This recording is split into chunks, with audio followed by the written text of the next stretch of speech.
কি বন্ধুরা, তোমরা কি বাসি মাছ ফেলে দাও? না না, আজ থেকে ফেলার দিন শেষ। আমার ভিডিওটা পুরোপুরি দেখো। আজ বানাবো ক্রিস্পি ফিশ বল। সেই জন্য লাগছে আদা রসুনের পেস্ট, পেঁয়াজ কুচি, লঙ্কা কুচি, একটু কর্নফ্লেক্স গুঁড়ো, ডিম, চালের গুঁড়ো। দেন ভালো করে কাঁটা ছাড়িয়ে নিতে হবে বাসি মাছগুলোকে, দিয়ে ভালো করে চটকে সেটার মধ্যে পেঁয়াজ কুচি আর লঙ্কা কুচি আরও যেসব ইনগ্রিডিয়েন্টসগুলো আছে ওগুলো সব দিতে হবে। চালের গুঁড়ো, সামান্য একটু নুন দিলে দেবে, না দিলে না দেবে, কারণ ঝোলের মাছ তো একটু নুন থাকে। আর এই আইডিয়াটা কিন্তু ছোটো মাসিমণি, মানে আমার মাসি শাশুড়ির।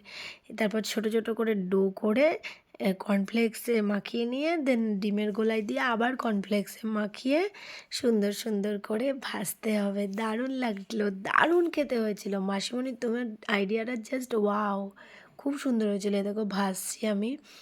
তো তোমরা কিন্তু বাড়িতে অবশ্যই ট্রাই করো, দারুণ খেতে হয়েছিল, দারুণ দারুণ দারুণ লাজবাব, ওয়াও, এখনও স্বাদটা মনে পড়ে গেল।